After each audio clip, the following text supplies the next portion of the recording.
Welcome. My name's Jennifer Roeder. I'm a communications consultant for APFED, and I'll be moderating today's webinar. Today, we will learn about managing persistent cases of EoE from Dr. Terri Brown-Whitehorn. Dr. Brown-Whitehorn is a professor of clinical pediatrics at the Perelman School of Medicine at the University of Pennsylvania and Children's Hospital of Philadelphia. She is active with the care of patients with IgE-mediated food allergy, eosinophilic esophagitis, and food protein-induced enterocolitis. Welcome, Dr. Brown-Whitehorn. Well, thank you. I just wanted to let everyone know I appreciate APFED for asking me to speak, and I've been taking care of children with EoE for many years, so I'm pretty excited to give this talk, and I will do my best. First, I'm going to share the screen. All right. So we are going to talk about persistent cases of eosinophilic esophagitis and how I approach the patients that I see with this condition. So I always like to start with, we didn't know anything about eosinophils to begin with, but they were initially identified by Paul Ehrlich in 1879. And he used a special dye that turned these particular cells red. It is a type of white blood cell that in our bloodstream is less than 1% of the population, but they do go into tissues at times where they can, in an individual eosinophil, can survive for a few days to many weeks. And there's pretty large granules in the protein. So these are the eosinophils, in case you're wondering. And then I like to go over a timeline of what we used to call EE, which is now known as EoE. So if you look at 1975 to 1995, there were sporadic cases of this condition that were discussed or mentioned in the literature. In 1995, Kevin Kelly and Hugh Sampson published a case of a series of 10 patients with EoE who improved with elemental formula.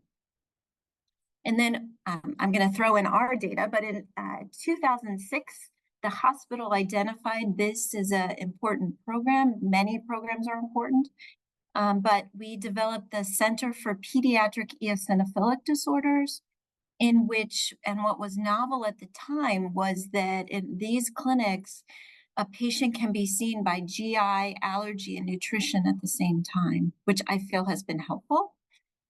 Both as a provider and probably as a patient and family. In 2007, there was a systematic review and consensus recommendations, and then they updated them in 2011, and there's been some other guidelines, and more recently in 2018, an international consensus diagnostic criteria, which we're going to go into.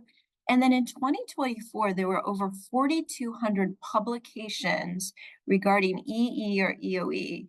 And I don't know how many of you are alive between 75 and 95, but there were only sporadic case reports. So you can see just by the number of publications how important this condition has been. Being part of the Joint Clinic has been one of the things that I enjoy most, besides taking care of patients. It's a clinic in which the family and patient are at the center. The allergist is there to go over the role of atopy in this condition. So about 30% of patients may have environmental allergies that may be triggering some of this. It's very rare to be the only thing, though. The allergist also recognizes and treats other atopic conditions, including asthma, food allergies, atopic dermatitis. The gastroenterologist is there to also listen to the story. Patients can have eosinophilic esophagitis with or without reflux. They can help deal with constipation, delayed gastric emptying, or a slew of other things. The nutritionist is there to make sure that our patients have the proper nutrition, both on a macro and micronutrient basis. And then we also have a clear referral system in which a psychologist is available, and if kids need it, a feeding therapist. So I think this multidisciplinary approach has been helpful for many of our patients, while I realize that not everyone has that. So this is a diagram that shows how complicated eosinophilic esophagitis is. We have a lot of basic scientists who are working on what's going on, what is the underlying mechanism of eosinophilic esophagitis, what cells are involved. We know it's probably not just eosinophils. Um, and based on a lot of their work, interestingly, and the pathways that are developed, those pathways have helped guide studies either going forward or since then, which has been really pretty amazing that you can actually take what scientists find basic science-wise and then translate it into things that we can use to help our patients. Many of you may know this, but there was some guidelines that were revised. It's within the AGREE conference.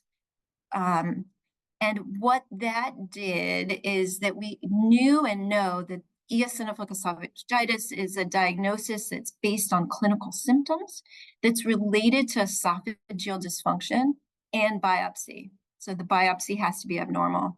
And you can, if you're younger, or infants and younger children present more with reflux symptoms, vomiting, failure to thrive. Heartburn can present at any age, abdominal pain, school age, because they can tell us, and then adolescents and adults, more of the swallowing concerns. And this was a group of clinicians from 14 countries. And the biggest thing it did is prior to this, most of us, if we had a patient who was diagnosed with eosinophilic esophagitis, we wouldn't make that diagnosis until they had been on a proton pump inhibitor that was high dose. So what happened after this is that we've taken away that need. So a patient can be diagnosed with EoE, whether they're on a PPI or not. So my talk is on managing persistent cases of EoE, and Dr. Lyman gave a talk not too long ago about navigating treatment choice in EoE, and I thought that my talk was an extension of his talk. Again, I'm going to review some of the things he did because that's how we manage persistent cases of EoE. The questions that we'll address are why treat? We'll go over briefly the treatment options for EoE. We'll address questions on what's not working and why, because that's how I think, and I'm giving it a talk. And the other couple things is, will a treatment that works today always work? And we have seen at times where that is not the case, although we feel like I feel like many patients, when we find the answer, if we can, and we can't always, but if we find a treatment that works, oftentimes it may work for a while. And I always give hope. Being around this patients with this disorder for 18 years now, what I had available to me 18 years ago, what I have available now compared to 18 years ago is amazing. So the big question, or the first question, is why treat? Now, if you have symptoms, makes perfect sense why you would want somebody to give you some kind of medication or diet change that would make you feel better. But the other points I wanted to make is that by treating now, one would prevent the worsening of esophageal dysfunction. And if you look at the picture, you can see what a normal esophagus looks like, and as there's more and more inflammation and abnormality. And by treating, not only are you preventing the dysfunction that occurs that may be reversible, it also will help allow us to have patients avoid having their esophagus develop strictures. And the strictures are the narrowing or the fibrosis that at some point may become not reversible.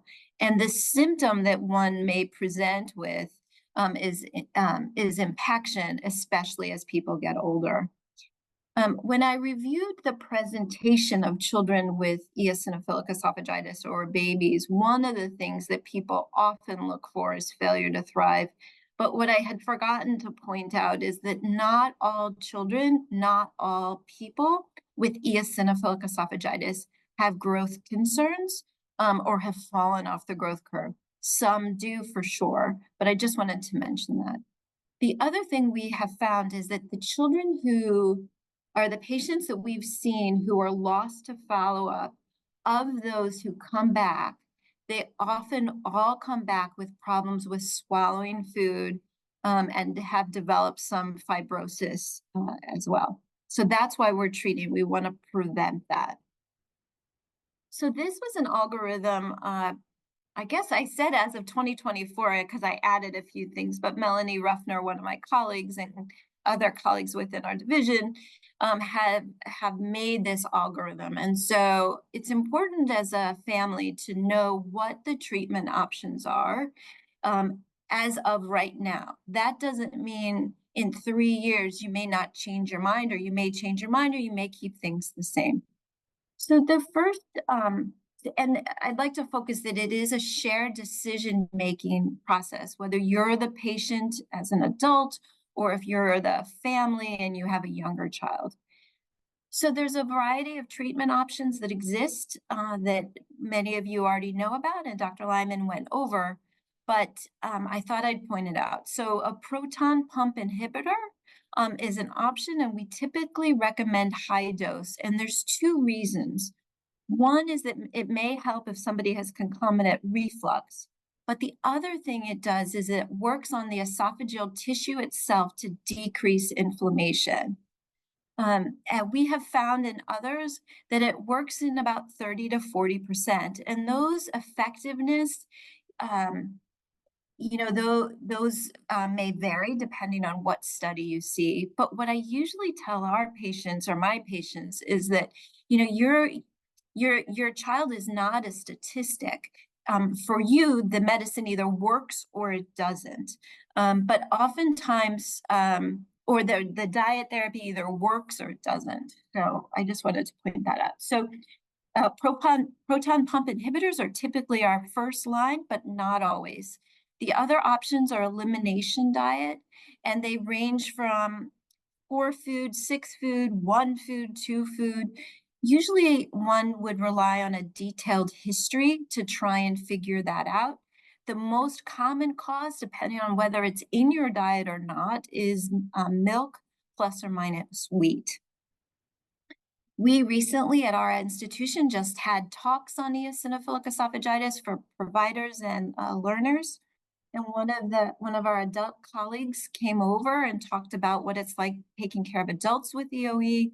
And one of the things that is done in the adult world is something called dilation. Now, we sometimes I don't, but our GI colleagues will dilate the esophagus to help with symptoms. But the problem with that, although you feel better, which I think is awesome, is that your symptoms are better, but the recurrence rate is quite high. The other option that we have is topical steroids, where you swallow medicines that are usually meant for asthma. There's also a recent FDA-approved tablet that has been approved as well. And then more recently, the dupilumab has been approved for EoE as well. What we will recommend, if that is the decision one makes, is for any of these choices that someone makes, we recommend a repeat endoscopy. If there's improvement, then that's great if it's under 15 allergy cells or eosinophils per high-powered field. But if not, then we need to do something else. Over time, we often will do a combination of therapy, which may involve PPI plus or minus food avoidance plus or minus medications.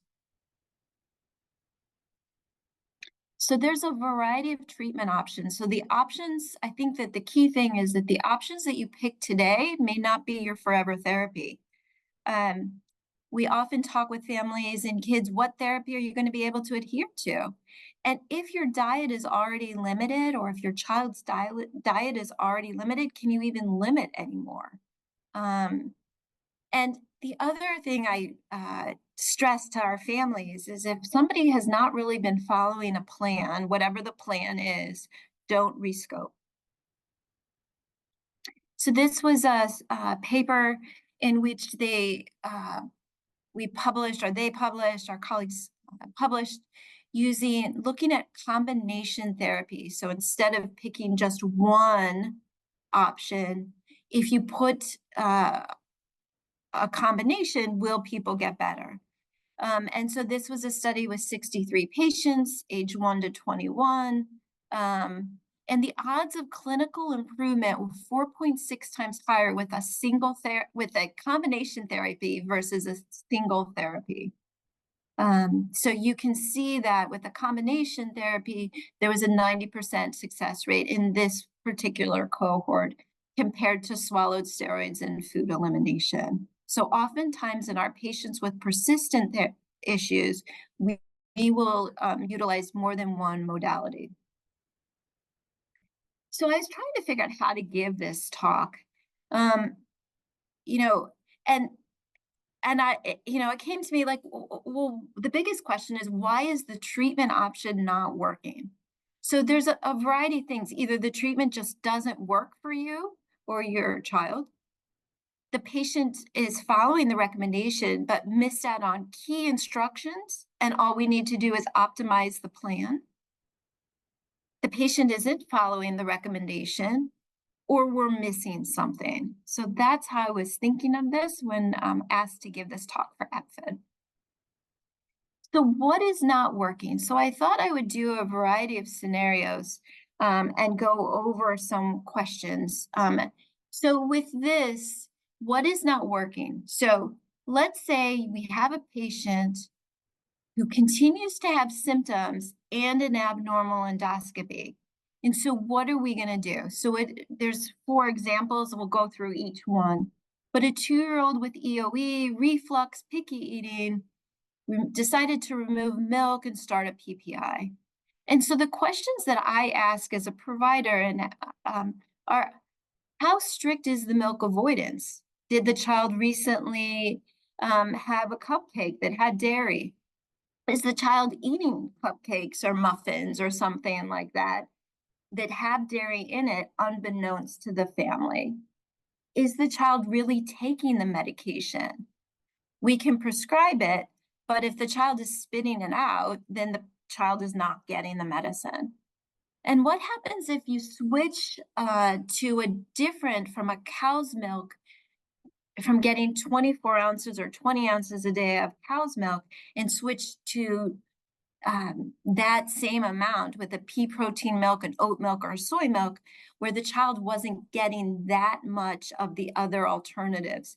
And we have seen that a variety. I've seen all 3 of these situations. The milk avoidance isn't as strict as possible, or there's accidental exposures. The child is spitting out the medicine, and so they're not really getting it. Or I've seen where milk is a cause of EoE, switch to soy, and then soy becomes a cause of EoE. And we didn't even think that soy was the cause because the child was getting minimal soy at the time. Again, some kids do perfectly fine with the alternatives, so I don't want to say that that's a bad option. It's just that it may not always work. What about a 5-year-old with vomiting and belly pain who is recommended to take the PPI twice a day? We really get to the meat of it. Is the child really getting it twice a day? How often are you missing? I find taking medicine twice a day challenging. You must too. The other question is, how often does the child or the patient, I'm a pediatric allergist, that's why I keep saying child, but sorry, but how often does the patient wait 20 to 30 minutes to eat? You kind of want these medications to be given on an empty stomach, and so that can be important as well. What about a 15-year-old with EoE who was start swallowed budesonide twice a day? What if they're not taking it twice a day? Can we, as clinicians, work well with the families to work well with families and you to make sure that these medications are given properly and are given? For things like swallowed budesonide or swallowed fluticasone, it matters the way that these medications are taken. For the swallowed budesonide, is the concentration correct or not? Is the child rinsing their mouth? We tend to recommend do not brush your teeth, rinse your mouth. put anything in your mouth for 30 minutes after after one takes the medicine, so that you're not at risk for swallowing something. And what these medications do is kind of coat the esophagus. And what about a 17-year-old who presents with a pill impaction and is found to be a super slow eater and goes on a high dose PPI without significant benefit? What are we going to do now? And so I always go back to that slide that I showed you where there's different options. So the options are to continue the current plan and optimize it. We could add additional therapy, or we could change therapy. So I've had patients where given, swallowed steroids twice a day doesn't work for them and their life. And so we've had some success, again, not with everyone, but some success with giving both doses, ensuring the proper concentration, but just once a day. I've done that sometimes with PPI medications, but it depends on the dose. And anything I'm mentioning today, you really should discuss with your very own clinician, because they may have thoughts that may or may not be different than mine. In this, I don't know why this showed, but the same situation a little bit.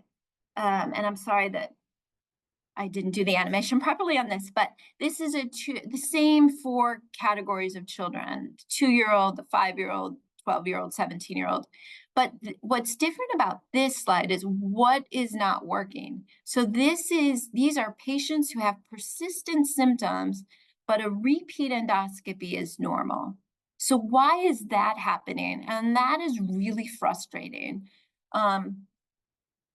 I think all of these scenarios are frustrating. I was trying to figure out, but having symptoms, but then your scope is normal. You're like, what the heck? I'm doing everything I'm supposed to. So the questions are, what are the symptoms? Because if the symptom is belly pain, and then you learn that the child or the person is constipated, then if you deal with that, then although you're one person and you have EoE, one person could have other reasons for having the symptoms. The other thing I learned from our colleagues over in the adult population, as well as here within CHOP, you can still have a narrowing that's not readily seen. And the question is, would dilation help? So clearly dilation would help if you have symptoms of swallowing, but it may not if your symptom is that you're not eating well. The other thing I wanted to state is that feeding issues do not always improve once the biopsy normalizes. And that's why we often need the help of our feeding therapist. So again, just because what we see this more in is the younger kids, but it can be pretty much any age group. Patients with EoE have developed coping strategies when it comes to eating. And so just because we've normalized the biopsy doesn't mean that the symptoms that are associated with eating slowly or not wanting to eat will improve. We love it. We love it, love it, love it when the symptoms are better and the scope is normal. And the feeding issues are dramatically better, but that's not always the case. And again, I had mentioned earlier addressing other GI issues, like could the child have delayed gastric emptying, and that's why our GI colleagues are so helpful. So this is just a paper that was recently published by my colleagues within the GI by myself and GI colleagues. That just reviewed this, that the remodeling of the esophagus can correlate with eating behaviors in kids. And you can still have issues with eating despite some normalization of the biopsy. We need to work on it, and we need to figure out why, and we need to figure out what we're going to do. But it doesn't surprise me, is the bottom line. So this, again, What is not working? So again, these slides all look the same. What is not working? This one is a bit unique though. This is a patient who tried whatever therapy, they feel great. Life is wonderful. They expect that this endoscopy is gonna be normal, and then it's not. So in the 2-year-old, the child feels so much better, the picky eating is starting to get better, and the patients and the families are shocked to see the results of the scope. It could be better, but it may have not normalized. So we have had patients where the scope goes from 50 allergy cells in the esophagus down to 25. While we're happy that it's 25, it's still not considered normal. Again, once people feel great, it's hard to do anything more. So the options and the thoughts that we have is, why do anything? I mean, the symptoms are better. And the concern is that the development of fibrosis over time may develop. So then what do we do? Right? So what we learned, and many others, in patients, in some patients who are prescribed dupilumab, which can help a good percent of patients, but not all. But in patients who are prescribed that, we've had some patients who get scoped in 3 months. There's some improvement, but it's not down to normal. And then you wait a little bit longer, 6 months or so, and you repeat the scope, and then it's normal. So I sometimes will take that approach with others, as long as it's a shared decision-making thing. So why do anything if the symptoms are better? We want to prevent somebody from developing more symptoms as one gets older. So the options are to wait a little bit longer, optimize therapy. Again, I always want our patients to be taking the medications properly. I always feel like I say the right thing and I give the right handouts. But sometimes things are lost in translation, or I haven't discussed 100% how to take the medication properly. Or families are not aware that while there are some patients who are removing dairy and may tolerate baked milk for EoE and don't realize they need to read labels really carefully, that following that may be helpful. So again, do we optimize therapy, change plans, or switch altogether? And what about adults? I think that I now have patients who are now into adulthood. They will be transitioning over to our adult colleagues.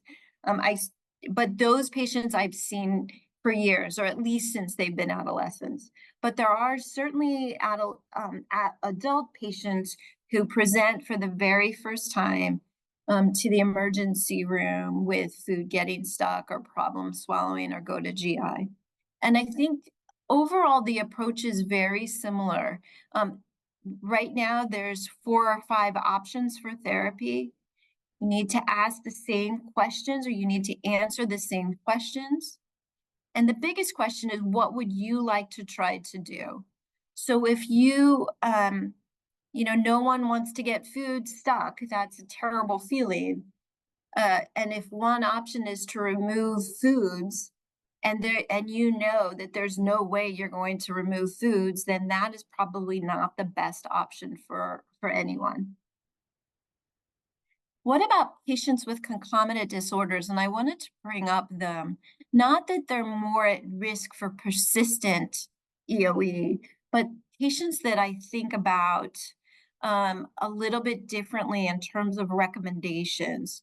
So there are patients, a lot of our patients have IgE-mediated food allergy. They've either outgrown the food allergy themselves, and then they start to develop these GI symptoms. Oftentimes, or it is possible that it's related to the food allergy that they've outgrown. And so we need to come up with a plan for them, just like we make a plan for everyone. We also know that while oral immunotherapy for patients with food allergies can be really quite successful, a small percent, although again, if you're in that percentage, the other percents don't matter, but if you're in that percent, it may develop EoE. The other patients that I can think about just over time, what would we recommend in a patient with moderate to severe asthma, allergic rhinitis who are already on intranasal steroids or inhaled steroids? We may recommend something a little bit more for that particular patient than another. What about patients with celiac disease? We've had a fair amount of patients who have that.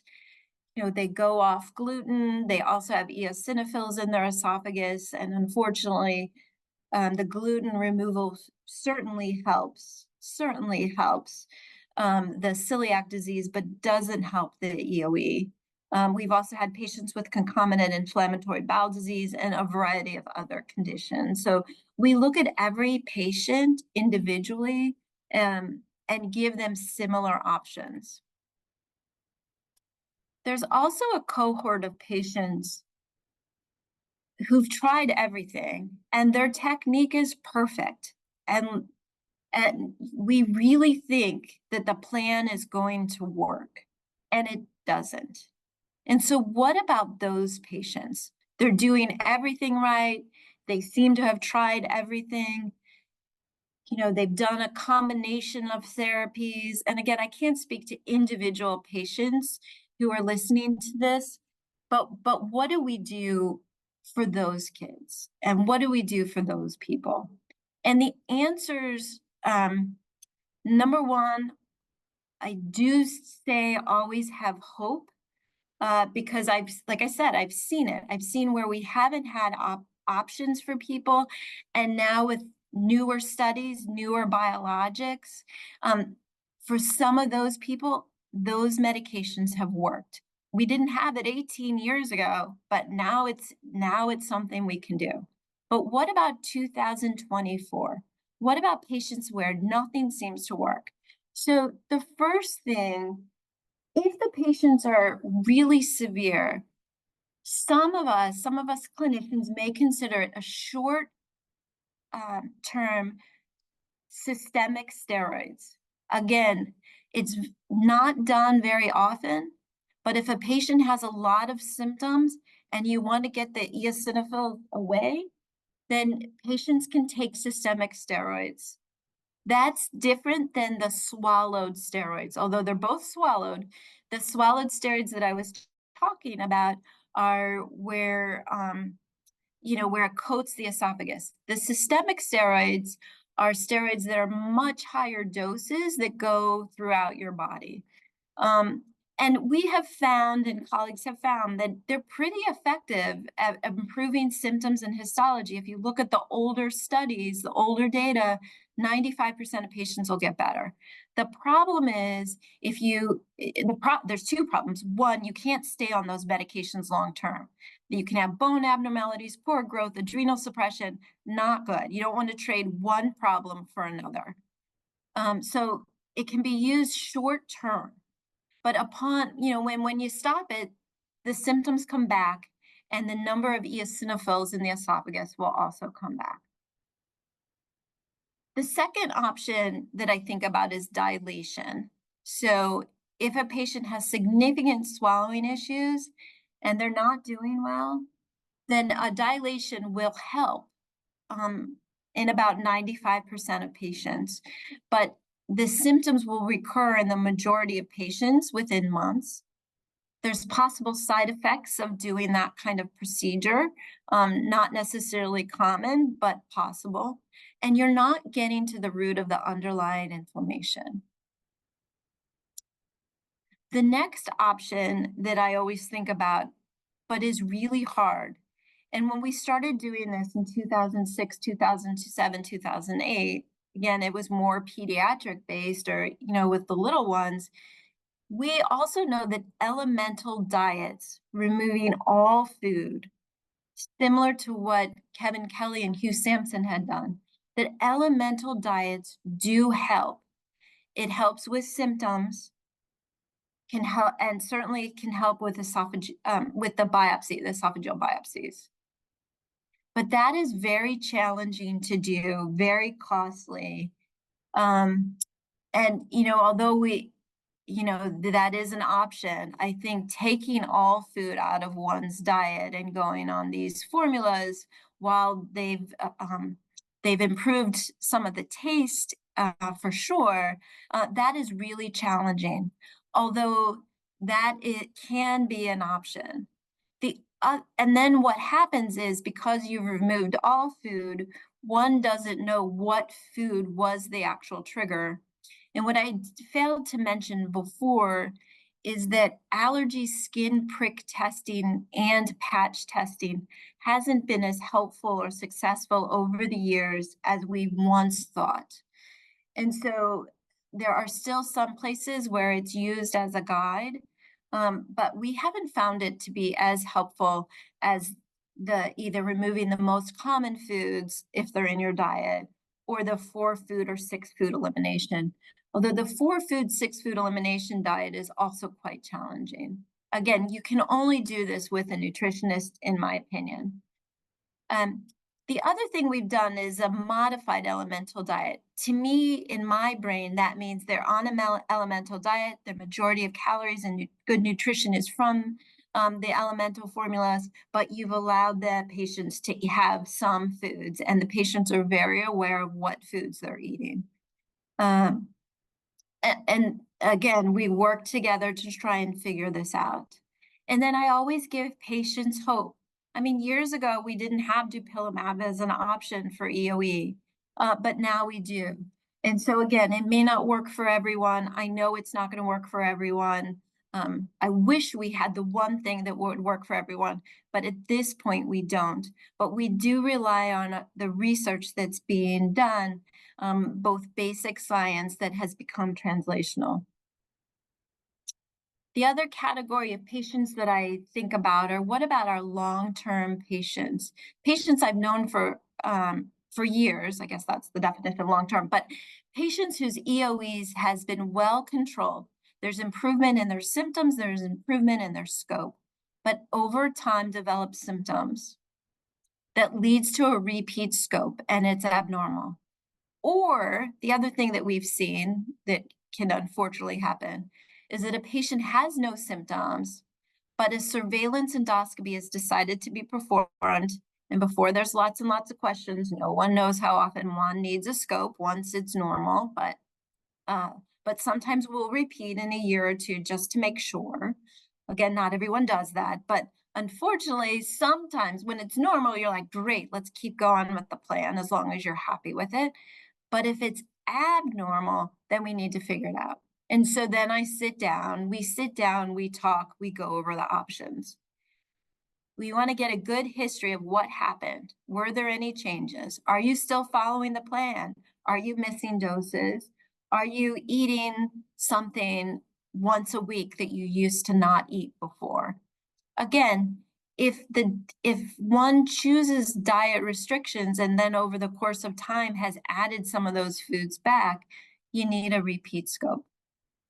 And again, the role of research is key. And so this, everyone can go on this. It's clinicaltrials.gov. It's a service of the US and NIH.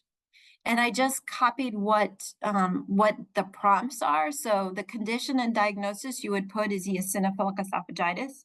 The location is where you live, and then is the study recruiting or not recruiting? Is it active?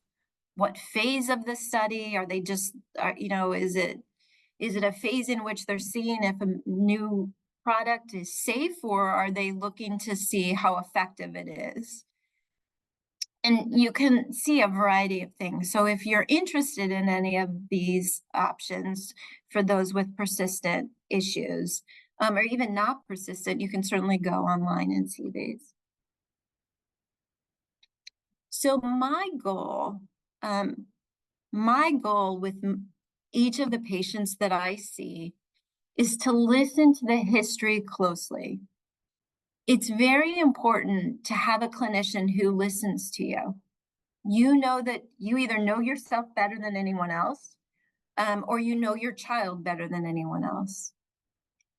And there's sometimes, even though sometimes you feel like, oh my gosh, how many times can I say the same story? But there's sometimes patients will say something that will make me think not just EoE. And it's how the question is answered. The other thing I do is, because I take care of kids, as soon as they're old enough to start answering questions themselves, I ask them questions. Because what we have found is that there are times where patients just feel like, eating slowly is fine. They love eating slowly. They love their food. But there are some times or they change the textures of the foods. And that really can matter. Like, the child could be growing well, doing well, but if they have a lot of softer foods, not a lot of crunchy foods, maybe they feel like they're better, but they're not really 100%. We always do an exam. Of course, I'm an allergist. I'm, looking for atopic things. We always look at growth, looking at percentiles. We review the lab work, biopsy biopsy reports, anything that we need. And then we educate the patients.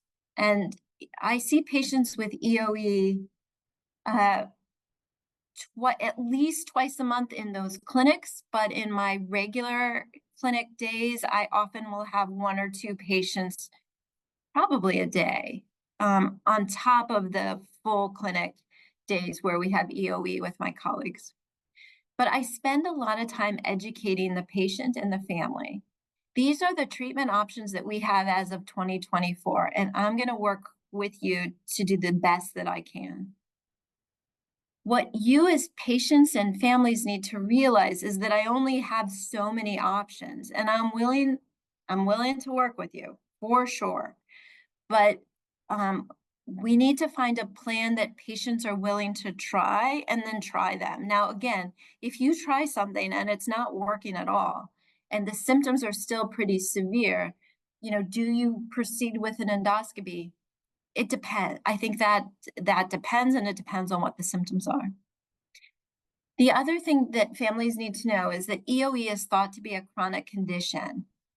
It hasn't been shown to lead to any oncologic problems or hypereosinophilic syndrome, but there's not a cure yet for it. Now, with that said, we have had a small percent, again, if you're in that percentage, it's awesome, a small percent of patients who have seemed to outgrow their EoE. But for the majority, it's as of 2024, that doesn't mean 2030, we may know more things, and hopefully we will. But as of right now, it's thought to be a chronic condition. One needs to repeat the endoscopy. It's the only way to know what's happening in the esophagus. Now, there are different modes of endoscopies. There's something called transnasal. There's a string test. There's other ways of looking at what's going on in the esophagus. There's something called an endoflip that looks at how as evidence of fibrosis kind of thing. That's probably not the right wording, but it looks to see how distensible, how well the esophagus moves is probably more correct. And I always tell families that as more studies are performed, we'll have more options. And I think your job as a patient and a parent of a patient is to find a clinician who's willing to work with you. I'd like to acknowledge these are the colleagues who are in our division. APFED is certainly one. I work very closely with a variety of these clinicians, both within allergy, GI, psychology. We have pathologists. There's a lot of things that make our division run. And, let me just go back. So the research part is pretty interesting. So I have colleagues who are working on developing what's called an organoid, where they take an extra biopsy of the esophagus, grow it in a test tube, and the goal is to do a variety of treatments in this little test tube that then will tell us what will hopefully work for the patient in general. So I'm looking forward to that degree of personalized medicine. I'm also looking forward to many things. But there is work on trying to figure out better diagnostic tests to determine if it is a food, what food it is. So again, these are my colleagues who I've worked through the years, and we've also worked with a variety of clinicians outside of our institution. Some of those people I've shared slides with. And then I can leave it for questions. Thank you so much for such a wonderful presentation and going through so many different options that people can explore. We appreciate it. Well, now as she said, we're going to open things up to questions. So if you haven't yet, please open up your Q&A box and go ahead and type in a question.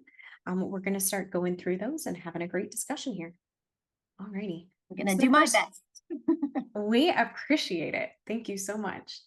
All righty. So the first question we've got is, what do you tell patients who have tried, now the abbreviation I'm not familiar with, ESPFED, have tried ESPFED and have active EoE, and whose parents ask why you cannot find a food trigger? So the ESPFED is the 6-food elimination diet. And the question is, why can't we figure it out? I think the simple answer, which is not what the families want to hear for sure, is that we do not have great tests that show what food it is.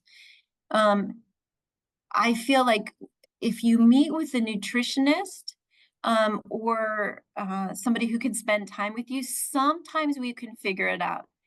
And it often is the food that the child has the most of that is the culprit. So if we've had patients where they've gone on restricted diet, but they've switched over to rice, or they've always eaten rice, or they've always had whatever the food is, and then we ultimately stumble upon, let's just try rice removal. I'm not saying for that patient to remove rice, but that becomes the trigger food, or one of them. And also, as I tried to allude to, when you take out the 6 different foods, you're substituting something else. So as that food increases, there's a possibility of that being the trigger. And when it becomes very hard to follow diet restriction, sometimes we switch off and try a different therapy. Thank you. We also have some questions coming in about dupilumab. For example, if someone who has EoE is in remission, do you space out treatments? And also, are there any studies looking at lower doses of dupilumab? So interesting, dupilumab has been around for a bit of time. And we had seen, so we had used it for patients with atopic dermatitis in particular. And those patients went on, some of them had EoE, and we found that not only did their atopic dermatitis get better, their EoE got better. And so the dosing for atopic dermatitis is different than the dosing for dupilumab. And so my approach is that once we get somebody into remission, that if we can decrease the medication, how frequent it's given, that we sometimes will try that. But again, the child would need to have a repeat scope to just be sure, or I'm sorry, I keep saying child, I can't help it. The patient would need to have a repeat scope just to make sure that it's working. Thank you. I appreciate that. Do you talk a little bit about caregivers here? So this person is wondering, how can we as caregivers help facilitate coordination between allergists, nutritionists, GI, when you don't have a multidisciplinary care setting? Well, I'm sorry. Number one, it is very hard. I would expect that most patients who have a gastroenterologist, the gastroenterologist has a nutritionist on board, that there's somebody there. And they may or may not refer to allergy. I think the key is the communication, and that can be really challenging. I saw how good this worked. And again, the hospital, in 2006, they didn't know how it would work. How do you have 3 clinicians going into a room at the same time or similar times? But I have found it quite rewarding, but that's not answering your question. But, you know, it made me increase it to other subspecialty, you know, other allergy GI conditions as well. It is hard to be a patient and be the go-between, you know what I mean? And that's why I think those joint clinics are so good. But that, again, is still not answering your question. I would talk to the gastroenterologist and allergist and say, how can we make you guys speak? How? Because I'm getting one option or one recommendation from someone and a different one from someone else, and I'm not 100% sure what to do. Or can't you guys just talk or send an email? You know what I mean? I think it's hard. I don't have a great solution for you. Well, thank you for attempting and for sharing some insights. We appreciate it. So you talked a little bit about high-dose PPIs. We've got a question here about how long do you safely allow patients to stay on a high-dose PPI? That is a great question about high-dose PPI. And again, I'm not a gastroenterologist. I'm just friends with many. And I have read through some of the studies. And the studies that show that PPIs are worrisome are often studies in which there are patients when they're sick, very, very sick, and they go to an intensive care unit. They're often placed on PPIs. And I think a lot of the bad rap comes from that because those patients are at increased risk for many, many health issues. So what we tend to tell our patients, as well as our colleagues, both in the adult world and the pediatric world, is that when you review the studies, that most patients do pretty well with high-dose PPI for a while. They may be at increased risk for like a stomach flu kind of thing or a gastroenteritis kind of thing, not from C. difficile, not Clostridium difficile, but other GI condition, you know, other GI viruses. So that's the one thing we will tell our families, and we sometimes will give them the article in which you can actually read and see. So to answer the question, for some patients, it becomes their therapy, the high-dose PPI.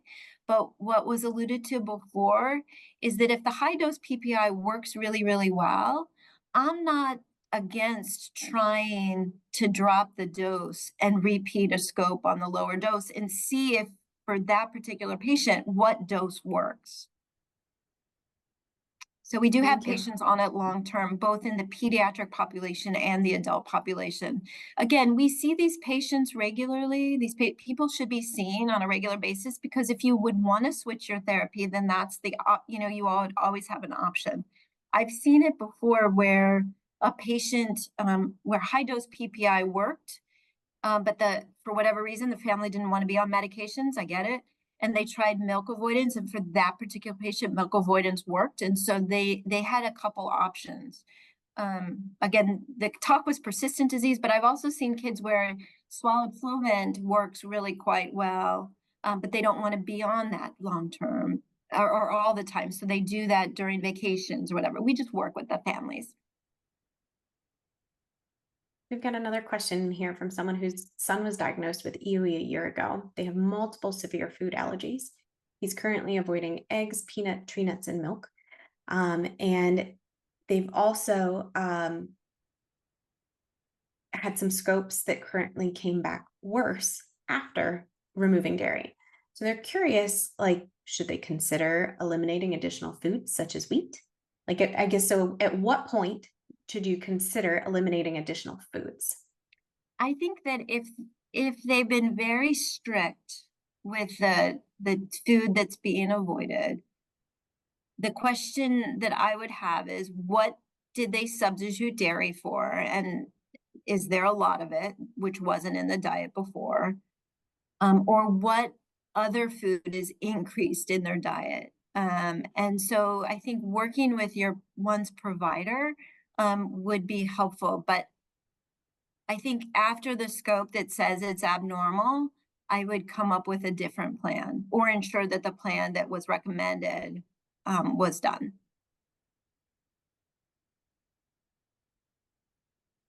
So you've got another one in here about treatment therapies and changes. So can you talk a little bit about what things to look for when deciding it's time to consider a different therapy? Yes.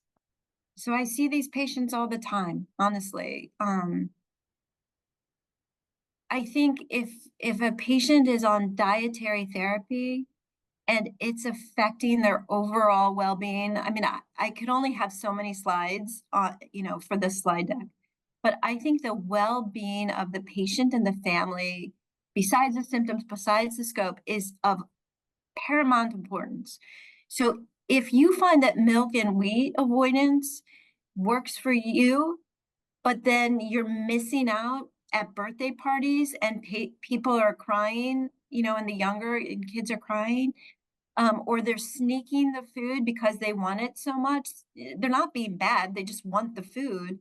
If that just isn't working right now for this particular child at this particular time, or you're not taking the medications, um, and perhaps an injection would solve a lot of that person's problems. It's once a week, or every other week, depending, with if those things would help improve quality of life while dealing with this condition, that I would make changes. I think it's patient specific. But I switch things around because the quality of life means so much. I mean, you're going through this. If it's going to be a chronic condition, we need to figure out how to address it. I mean, we made one quick change in one patient that I recently saw. They could not figure out how to take the medication twice a day. It just didn't work, because after you do the swallowed steroids, you're not supposed to eat, drink, do anything for 30 minutes. And in a 24-hour day, it seems like, oh, that shouldn't be that hard. Perhaps one might think that. But in actual living, and, I could vouch for myself, it would be really hard. So all we did is say, well, why don't you try taking both doses at the same time for this particular patient of swallowed steroids? And for that patient, it worked. I've had other patients where switching over to dupilumab, it has worked. There's not arguments in the morning about taking medicine, getting on a school bus, going off to work. There may be arguments on the day to get this, to get the injection, but there's choices that people are making. Thank you. As you're thinking about when people make those changes, what are the signs that you would consider a biologic treatment? That is a very good question. Um, when do I think about biologics? I, I, I I honestly give patients the 5 options at the very beginning. It's a long visit. I'm sorry for those of you who have to listen to me, but it's probably the same. I mean, to be honest, I don't recommend dilations, but in terms of diet restriction, high dose PPI, swallowed steroids, there's a new steroid tablet, not necessarily for our age group, but um, and dupilumab. And I give people the options, I give the pros and cons, and then I have people help decide. What we historically did was say try high dose PPI. Um, but that does, and so I would guess that perhaps I say that a bit more often. But I still let people know that there are other options out there. And there are people who do not want medications, and there are people out there who do not want, um, you know, diet restrictions. They'll do anything but diet restrictions. So we have to work with the child and the family and the patient. Sure. I think we've got one last question for you here. So you talked about stopping and restarting some therapies based on people's individual needs. How does that impact the efficacy of that treatment and the long-term care of the condition? That is a good, I don't think anybody's ever, I don't know if anybody's ever studied, like, you go on swallowed steroids for the summer months. I mean, if we have somebody go on swallowed steroids for the summer months and then do diet restrict, I don't even know what the scenario is. I would want to be 100% sure that the swallowed steroids are working. Because and the only way to know if it's working is an endoscopy for the majority of people. And so I think we need to know if it works. But I feel like if you have two options that work well for you, which I guess is the opposite of persistent disease, then you get to pick what you want to do when. I don't know if there's any long-term studies, and I think if that's being done on a regular basis, I probably would recommend a surveillance endoscopy at some point to make sure that what we're doing makes sense for the patient. Well, thank you so much for all the insights that you shared today. We really appreciate your time and your insights, and particularly your patience with all of the questions that came in. Thank you so much to Dr. Brown-Whitehorn for sharing your insights today. We really appreciate you answering everyone's questions and putting together a fabulous presentation. Thank you also to our education partners for their support of this webinar series, including Bristol Myers Squibb, GSK, Sanofi, and Regeneron. Our next webinar will be on October 22nd. We hope you'll join us to learn about EoE readmissions to the hospital. You can register at apfed.org/webinars. Another great opportunity to continue learning about eosinophilic disorders is our annual patient education conference, EOS Connection 2024. This year's conference was held in Washington, D.C. area, and the session recordings are available to watch on demand. You can register for free at apfed.org/conference. You can also continue learning more about eosinophil-associated diseases by subscribing to our podcast, Real Talk Eosinophilic Diseases. You can find the episodes at apfed.org/podcast, as well as on Apple Podcast, Spotify, Audible, and more. Finally, we encourage you to continue the discussion started today in our online community on the Inspire Network. It's a great place to connect with patients and caregivers for support. Check it out at apfed.org/connection. Thank you again for joining us today for APFED's EOS Support webinar series, and thank you to Dr. Brown-Whitehorn. If you have a question that didn't get answered today, please email mail@apfed.org, and I hope you have a great afternoon.